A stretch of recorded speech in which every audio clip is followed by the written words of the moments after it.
Welcome to the Hills and Hollows podcast. You know, over the last several weeks, we've heard from moms, dads, business owners, pastors, and anyone and everyone in between about the topics that matter to you most, like anxiety and depression. We've heard stories of revival that happened in Seneca so long ago. We've heard a lot of awesome things. And next week, we're going to sit down with two of our writers, Mary Jane Coway and Kyle Nicholson, to talk about what's to come in season 2 of the Hills and Hollows podcast. But today, we're going to take a moment, share some of our favorite highlights of the last season, some of our favorite stories, some of our favorite moments. And if it's something you've missed and you want to dive back into that, be sure to check it out on iTunes, on YouTube, on Spotify, on all your favorite places that you like to stream your content. But we're going to jump right in, share some of our favorite moments on episode 12 of the Hills and Hollows podcast.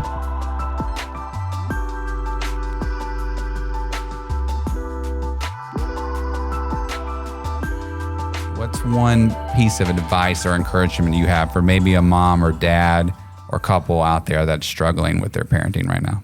Most parents are struggling. I mean, I know very few moms that'll say, I'm rocking this parenting thing and I got it all under control. I mean, we all feel like we eat McDonald's too much and we don't say I love you enough, or we don't throw the football enough in the backyard. Like, I would just encourage you, give yourself some grace. Find you a good support group. And I would just say, as to the fathers, is just, it's not too late to start in terms of helping out, picking up the slack, loving your kids, spending more time with them because, you know, your job or, you know, you travel.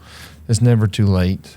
And supporting your spouse. I mean, sometimes I'll just try to tell Jason, you're a great dad. Yes. Like, you did that really well. Like, he's got an amazing relationship with our adopted daughter.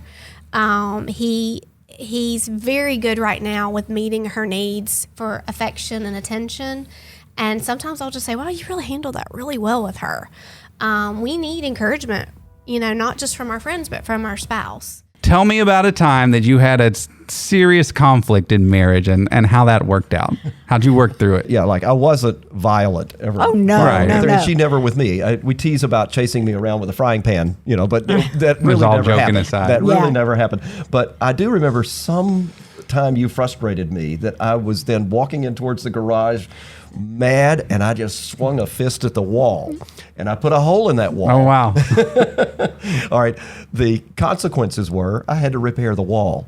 And that gave me a lot of time to think about it. It's really pretty silly because it was just feeling angry over a trivial thing. So what advice would you give to somebody out there? So Don't punch walls. Hit a pillow instead. hit something softer. I'd say the serious thing about advice is you're going to have something in conflict. And I'll bet you most of the time it's a misunderstanding. Right. So take a step back. Some people like to say count to 10. I'd like to say just, step away for a bit, think about it and say, is this really worth fighting over? And it probably isn't. Then I think, from my perspective, I'll say, be the man, step up and apologize. Right. That even if maybe it really wasn't my fault, take responsibility. Yeah, take responsibility. Well, the thing I would like to say is yes, think about what just happened, and is it more important to be right or to be loving? And so when you think about it, and when I think about it, I think now, after we've been married several years, that he is right more often than I give him credit for. And I am more... He perked up. I was like, I am. And I'm more wrong than I give myself credit for. So I really need to think twice and, maybe pray about it and then go back and talk and apologize. What advice do you have for someone who is currently just struggling with social media or struggling with their body image or their self-worth based on what they see online? I would say, this is going to sound very, very cliche, but change what you see. A long time ago, I used to think, there aren't a lot of people who talk about God on social media, which was a complete lie. There's so many people who talk about God and the things that you are, the things that you want to be or you want to be closer to. So you really have to take some time. Like for me personally, I took some time away from social media just to figure out who I was, because that's what I knew was the problem or the cause of me falling into those depressions, because I wasn't being myself. And so I figured out who I was, and then I figured out from there what I wanted to see. So I went and followed a lot of things that just didn't reflect who I was on the inside.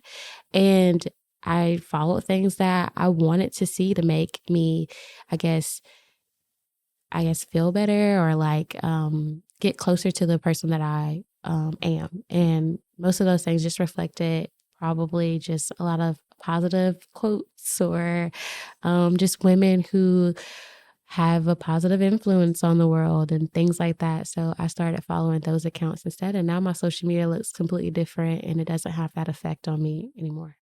In this day and age, there's a lot of pressure on high schoolers. I mean, even when I was in high school, which was many years ago, there's a lot of pressure on us to figure out what we're doing in our life at such an early age. Is that the right advice, or what's your opinion on that?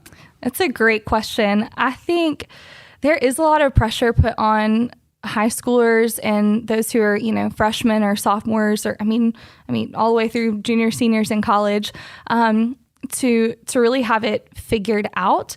And to be honest, I think, coming from a faith standpoint, I think that if we had to have it all figured out by the time we were 13, 14, 15, then where would our need for dependence in the Lord be?